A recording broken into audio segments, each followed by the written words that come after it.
नमस्कार, मैं हूं दीपक विशाल और आप देख रहे हैं बिग न्यूज़ 9। बिहार में कोरोना जांच पर बड़े पैमाने में गड़बड़ी को लेकर आपको बता दें कि ये जो खबरें हैं वो लगातार आते रही हैं और इस पर नीतीश कुमार से भी बात किया गया है।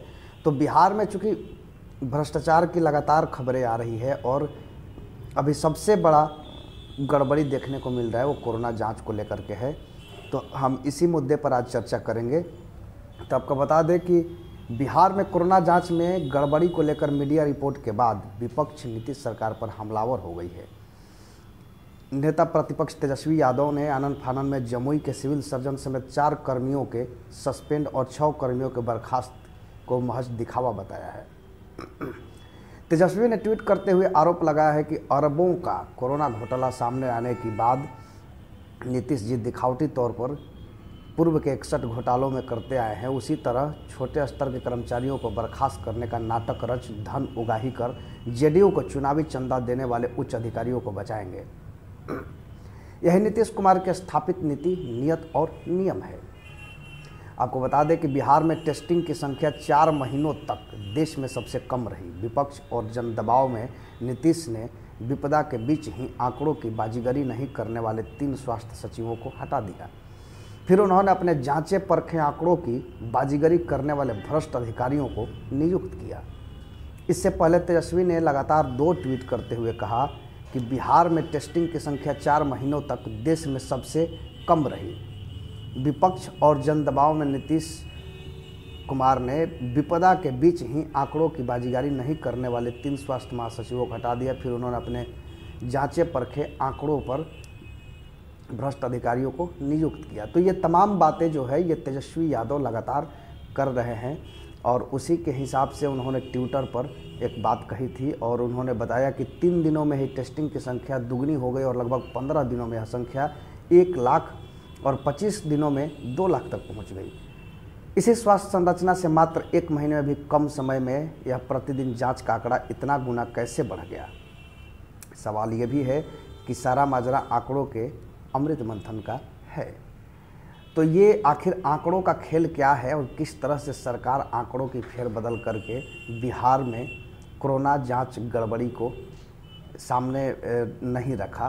तो इधर कांग्रेस मांग की है कि कांग्रेस के विधान पार्षद हैं प्रेमचंद्र मिश्र ने, जो राज्य में कोरोना जांच रिपोर्ट पर कथित फर्जीवाड़े को चिंताजनक बताया है और पूरे मामले की जांच की मांग की है। उन्होंने कहा कि इस मामले को आगामी बजट सत्र के दौरान वे विधान परिषद में उठाएंगे। शुक्रवार को जारी बयान में मिश्रा ने कहा कि प्रारंभ से ही हम लोग कहते रहे हैं कि कोविड की जांच धीमी है तथा इसमें गड़बड़ी हो रही है। उन्होंने कहा कि कोरोना जांच अचानक बढ़ जाना चकित करता है। इसके साथ ही मुख्यमंत्री तथा स्वास्थ्य मंत्री से इस मामले में तत्काल स्थिति स्पष्ट करने तथा दोषियों के विरुद्ध कड़ी कार्रवाई करने की मांग भी की है।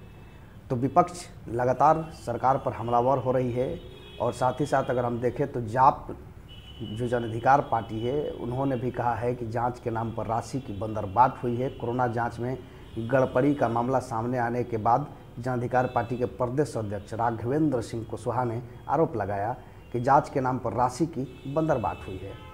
उन्होंने भारत के नियंत्रक एवं महालेखा परीक्षक CAG के इस बाबत पत्र भी लिखा है। वहीं राज्य सरकार से स्वास्थ्य विभाग के अधिकारियों पर कार्रवाई और मामले की जांच की भी मांग की है। आपको बता दें कि प्रेस कॉन्फ्रेंस में उन्होंने कहा कि कोविड-19 के लिए मास्क, सैनिटाइजर, PPE किट, जांच किट और इलाज आदि कई मुद्दों पर खरीद में अनियमितता हुई है। उन्होंने ये भी कहा कि मामले को लेकर वे हाई कोर्ट में PIL भी दायर करेंगे। महासचिव प्रेमचंद्र सिंह ने राजेश रंजन पप्पू ने कहा कि संयुक्त किसान संघर्ष मोर्चा के आह्वान पर 14 फरवरी को पुलवामा हमले में शहीद हुए सैनिकों और किसान आंदोलन के शहीदों की श्रद्धांजलि के लिए कैंडल मार्च भी निकाला जाएगा।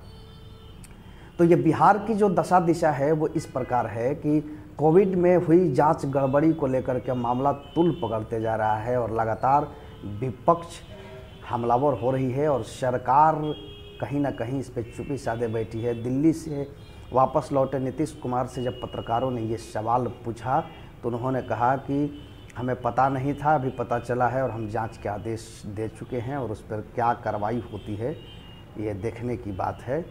तो ये तमाम जो खबरें हैं वो लगातार आ रही है। चूँकि आपको बता दें कि कोरोना काल में जिस स्तर से बिहार में चूँकि चुनाव था, उस चुनाव को लेकर के कोरोना की जो जांच संख्या थी उसको कम दिखाया गया हमेशा से, और बताया गया था, जिसके लिए बिहार को राष्ट्रपति से पुरस्कार भी मिला था कि कोविड को किस तरह से नियंत्रण किया है। लेकिन ये जो पूरा मामला है ये फर्जीवाड़े का है और जिसमें कुछ अधिकारियों को निलंबित भी किया गया है। तो ऐसे ही खबरों को देखने के लिए बने रहिए बिग न्यूज़ 9 के साथ और हमारे यूट्यूब चैनल को सब्सक्राइब जरूर करें और साथ